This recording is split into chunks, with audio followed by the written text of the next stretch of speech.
ये रिश्ता क्या कहलाता है में अब कहानी एक ऐसे नए मोड़ पर आ चुकी है जहां हर किरदार की जिंदगी में बड़ा बदलाव आने वाला है।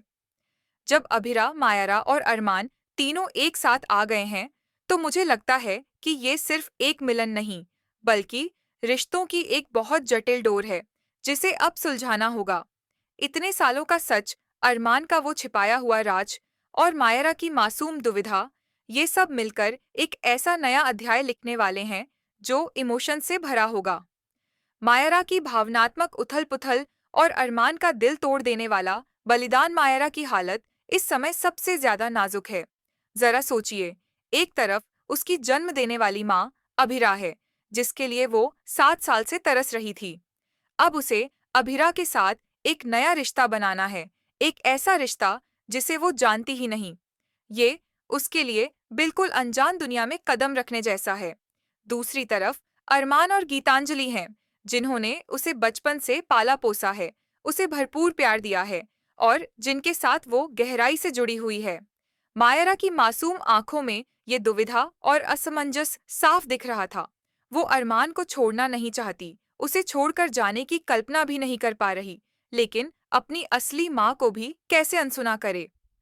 वो अरमान से मिन्नतें कर रही थी, पापा मुझे मत भेजो, मैं होमवर्क भी करूंगी और आइसक्रीम भी नहीं खाऊंगी। उस पल उसकी मासूमियत और डर देखकर मेरा दिल टूट गया था। अरमान के लिए भी ये पल किसी अग्नि परीक्षा से कम नहीं था। उसने एक पिता के रूप में मायरा को अपनी जिंदगी से दूर करने का सबसे बड़ा बलिदान दिया।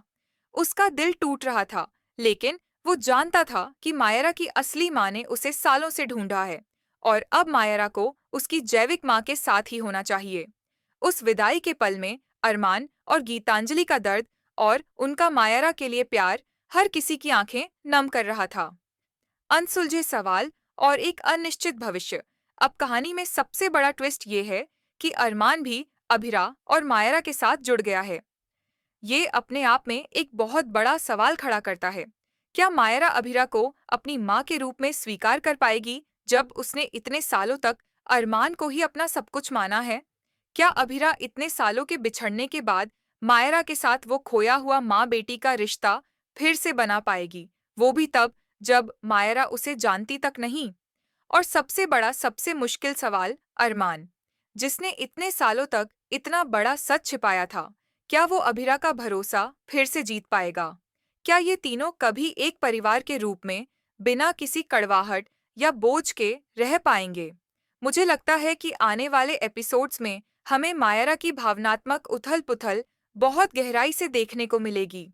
उसे अपनी जन्म देने वाली माँ और अपने पाले हुए पिता के बीच एक संतुलन बैठाना होगा। क्या परिवार के बाकी लोग, खासकर कावेरी, इस बदले हुए रिश्ते और अरमान की इस नई भूमिका को स्वीकार कर पाएंगे? क्या अरमान और अभिरा के बीच के रिश्ते की गांठें सुलझेंगी या और उलझ जाएंगी, खासकर जब मायरा अब उनके बीच है? ये सब सवाल अब भी अनसुलझे हैं, लेकिन मुझे लगता है कि ये रिश्ता क्या कहलाता है अब एक ऐसे मोड़ पर आ गया है जहां हर किरदार की जिंदगी और रिश्तों की परिभाषा पूरी तरह बदलने वाली है। अब देखना ये है कि रिश्तों की ये जटिल डोर कैसे सुलझेगी या और उलझ जाएगी, और क्या ये तीनों एक खुशहाल भविष्य की तरफ बढ़ पाएंगे या नहीं।